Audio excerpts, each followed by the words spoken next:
After everything people are talking good things about the film. చాలామందికి నచ్చింది. ట్విస్ట్ల గురించి మాట్లాడుతున్నారు, మెసేజ్ గురించి మాట్లాడుతున్నారు.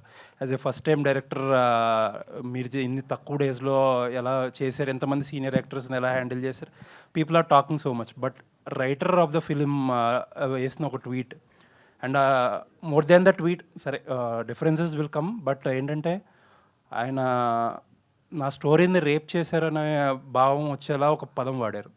సో వాట్ ఈస్ హ్యాపెనింగ్, అసలు ఏం జరిగింది, ఇంత స్ట్రాంగ్ రియాక్షన్స్ రావాల్సిన అవసరం ఏముంది?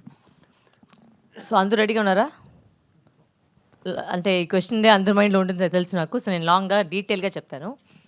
ఫస్ట్ అయితే నాకు సాయి గారి మీద చాలా మర్యాద ఉంది, because is a very senior writer and I have a lot of respect.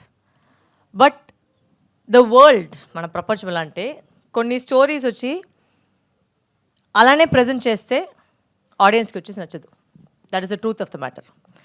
So నేను ఎవరిని వాళ్ళ కథని రాబ్ చేయలేదు, నేను తీసుకోలేదు. కాంట్రాక్ట్ వేసాము, డబ్బులు ఇచ్చాము, అన్నీ తీసుకున్న తర్వాత ఆ కథ నాదైంది. ఆ కథ వచ్చేసి ఆయన దగ్గర వచ్చేసి ఆల్మోస్ట్ ఒక 6 years ఉండింది. అంత బాగుంటే ఎందుకు చేయలేదు? సో అంటే ఏమో ల్యాగ్ ఉంది. అండ్ ప్రతి చోట్ల వెళ్ళేసరికి, కథ చెప్పేసరికి నాకు వచ్చిన ప్రతి టైం ఫీడ్బ్యాక్ ఏంటంటే సెకండ్ హాఫ్ బాగలేదు. నేను నిజంగా చెప్పాను, మీకు తెలుసు నేను అబద్ధం చెప్పలేదని. ఇదే జరిగింది మ్యాటర్. ఓకే, ఇప్పుడు జనరల్గా అయితే రైటర్ గారు వచ్చేసి మీతో పాటు కూర్చొని వర్క్ చేయాలి, అవన్నీ చేయాలి.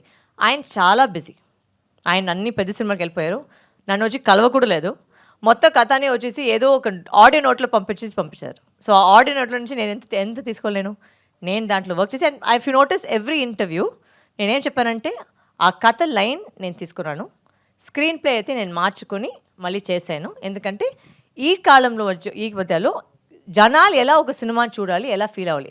ఇప్పుడు ఏంటంటే నేను ఆయన మీద ఉన్న మర్యాద వల్ల అక్కడ స్టోరీని రాసేసి ఆయన పేరే రాశాను.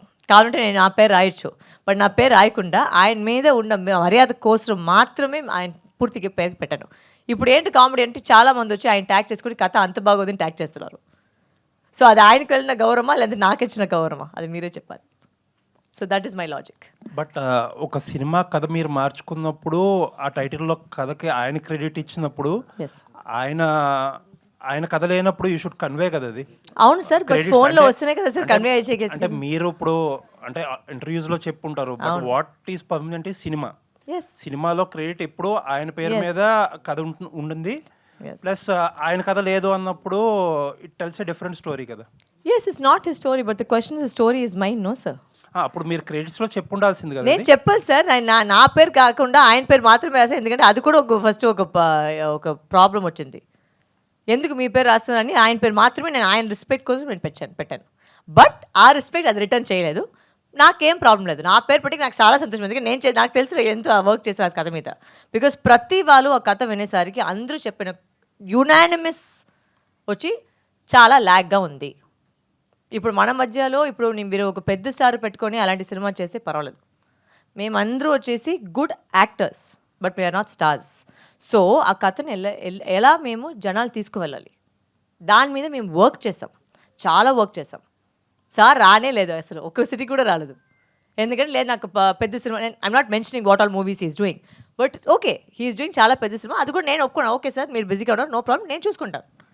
సో అప్పుడు ఉన్నప్పుడు you should not be passing a comment like that. And to use the word rape on such a sensitive issue, that should not have come from a man like him. I'm sorry.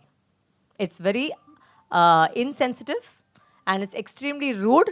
You should know what word you're using, especially when the topic you've touched in the film, you know what the topic is. So I think you should be careful of what words you can use. And I'm saying this because నాకు కావాలంటే నేను చాలా కథలు తీసేవాళ్ళు చెప్పేవాళ్ళు, but నేను అలాంటి మనిషి కాదు. నేను అందరినీ ప్రతి వాళ్ళని నేను చాలా గౌరవిస్తాను, వాళ్ళకి మర్యాద ఇస్తున్నాను. So I don't want to get down to the level of telling you what all happened for me to come to this point. అంటే మేము మామూలుగా ఒక డిసిషన్ రాలేం కదా. ఒక డిసిషన్ తీసుకోవాలంటే ఇంత పెద్ద డిసిషన్ తీసుకోవాలంటే దాంట్లో చాలా నడిచింటుంది. నడిచిన తర్వాత ఇది అంతే వచ్చింది. నేను అంతలో కాదు అవన్నీ చెప్పేదానికి. So I am not getting into that. And one last question. One last question అండి.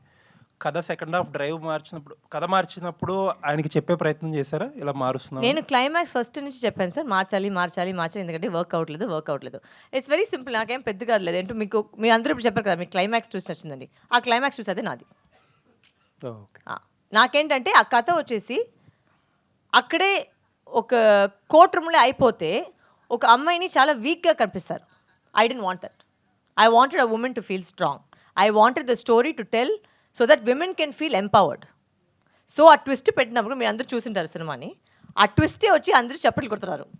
సో అంటే what I did was right and I don't go back on that. Nice and congrats. Thank you.